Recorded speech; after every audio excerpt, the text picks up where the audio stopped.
Hi there, everybody. You're traveling with me, of course, Jack, and my beautiful heavenly wife, Pam. Now, we're going to be doing something a little bit different with this video tonight. Normally, I've got travel videos, cooking videos, things like that, but on occasion, I do some grief support videos. Of course, most of that's now on the podcast, The Jack Church Show. But I thought since some of you often come to the YouTube channel to find some of those grief support videos we talk about, it might be time to do one. And this is basically a Thursday night. I'm in the metro Nashville, Tennessee area, in a popular area that is filled tonight with lots of families and couples and friends and such, all out enjoying a night on the town. Now, as I look around, of course, the one thing that becomes clearly evident is the fact that I'm all alone. Now, don't feel sorry for me, though. This is just the path that we're on now. And those of you who have experienced loss, you know exactly what I'm talking about. For me, it's now been 20 months since I lost my beautiful bride, Pam. And a question often comes up, am I doing better? Am I doing worse? Just really, how is it? It's funny that we bring that up because I had a very dear friend of mine ask me not long ago. He said, you know, I've never really asked you this question, but he says, what has it been like to have lost Pam? Keep in mind, Pam and I met in high school. We were married for over 30 years. When I lost her, October 20th, 2019, my life was turned upside down. Those of you who've experienced loss, whether it be that of a spouse, a child, a parent, a grandparent, maybe even a pet, a home, or a job, you know when those type of things happen, your world is rocked. And of course, how you recover is going to be kind of how you determine your direction in life for the years to come. But back to the original question. What was it like, or what is it like? For me, I tell people, imagine the very worst thing that could possibly happen to you and multiply it 10, 20, 30, 40, 50 times. I can't begin to tell you how much it hurts. But how are things different 20 months later? Well, some things are a little better. My day-to-day activities are better. I don't cry as much. I'm still making my way through life. I still meet a lot of fascinating people out there. I'm still trying to reinvent myself with a podcast, with a YouTube channel, working in an art gallery, working with a television equipment company, moving across country to start a new life. All those things are an effort to make things a little better. One thing, though, that will never change, and it won't change for you, I'd love to tell you it will, but that ache in your heart, while it may grow a little bit fainter, it's always going to be there, especially if you had a deep love for the person that you lost. You're always going to feel that loss.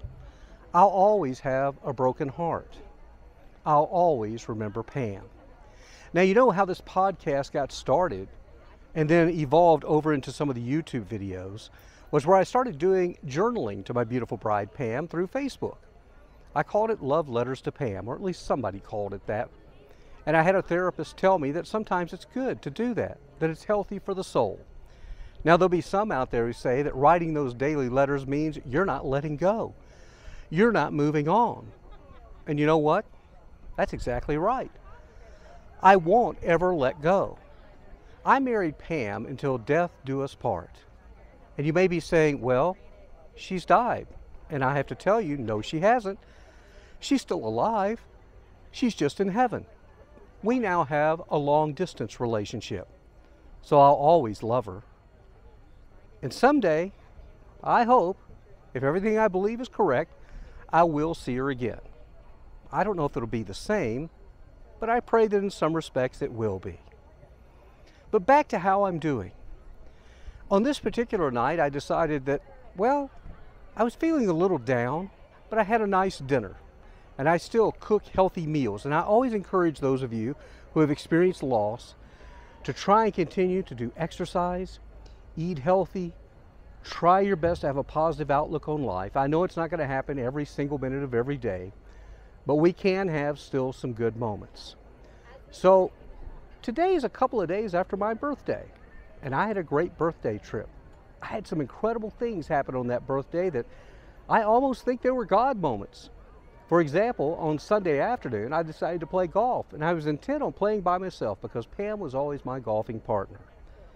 However, as I made the turn at the 9th hole at a public course here just outside of Nashville, two gentlemen asked me to join them. They were professional football players, people that I knew and admired, and I couldn't believe they were asking me to join them. It was Eddie George and Clyde Simmons. So I joined them for the back nine. And during that back nine, I learned that Eddie had lost his dad not more than 6 weeks ago. And he was hurting, and he missed his dad. And we kind of connected on a different level. And we talked a lot about that loss and how we keep moving forward. For Eddie, he's the new head football coach at Tennessee State University.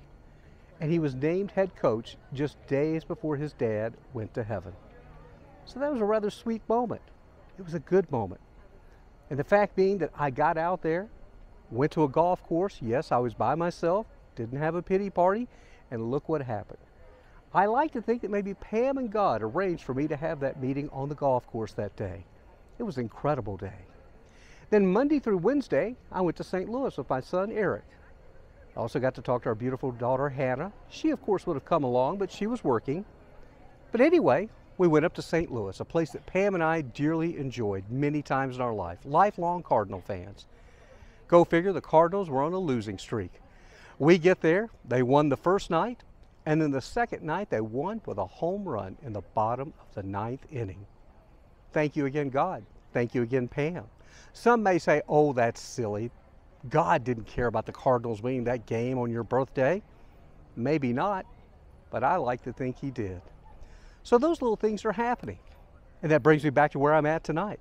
This is a popular area outside of Nashville. They've got several shops and restaurants and high-end places to live and things like that. So I walked over here after having my dinner, feeling a little bit down, and I realized, you know, for my birthday, I never did have any ice cream or cake. Now, Pam and I always ate healthy, but I thought, you know what, tonight, I'm gonna get some ice cream at that little place right over there. It's called Jenny's Ice Cream. It's a very popular place. And I thought, well, I don't want to do this alone. So what I did, I started talking to people in line. First, there was Garrett and Taylor, newlyweds, and they had just moved here from Macon, Georgia. I told them, I said, tonight's your lucky night. We're celebrating my birthday with my heavenly wife, Pam. And I showed them Pam's picture. I gave them some podcast cards and YouTube cards and said, it's on me. Then behind me in line came a beautiful young woman named Mary. You'll never believe this. Mary also had moved here. Well, it had actually been a few years ago, but Mary tells me she was divorced and used to live at Vandenberg Air Force Base with her husband. Why, you say, would Vandenberg Air Force Base mean anything to me? Because it's right outside of Santa Maria, California, where Pam and I loved living. We lived there off and on for about 12 years, and there was Mary. She goes, I can't believe you know about Vandenberg Air Force Base. I said, I sure do. In fact, our daughter was also born in Santa Maria. And I told her about my good friend Dick DeWeese was the mayor of Lompoc, which is the community right there at Vandenberg. And she couldn't believe that I was treating her to ice cream as well as some of the others. And we had a great conversation, and we had a great time visiting. The bottom line, once again, I put myself out there. Now, no, I'm not bragging about putting myself out there. I'm just wanting to encourage you to do these things. You have to. It's far too easy to sit around and be sad and have those pity parties, as we call them. Doesn't mean they go away, though. We'll continue to have our sad days and our sad moments. Life is never going to be as it was before. And I hate that. And I know you hate that. I hate that when I'm here tonight, I see couples and families. No, I'm happy for them, don't get me wrong. But I hate that I don't have my beautiful Powerade Pam with me. I feel I've been cheated. It happened too soon. She was too young. But then again, it's happened to a lot of other people out there. And we've just got to get out there. We've got to keep pushing forward. We've got to keep trying to make things better. Keep your faith, though. That's really important. I'm not going to get on here and preach, but I will tell you, if I didn't have my faith in God and in heaven, I'm not sure I could get through these days. So I am. So that's kind of my update. I probably went around in circles. A lot of you already tuned out, never watching to the end. But I do hope some of you did watch to the end, because I'm talking to you. You know who you are. You're tempted to give up. You're sad. You're distraught. I am too. But we've got to find a way to pull ourselves out of that, and I do.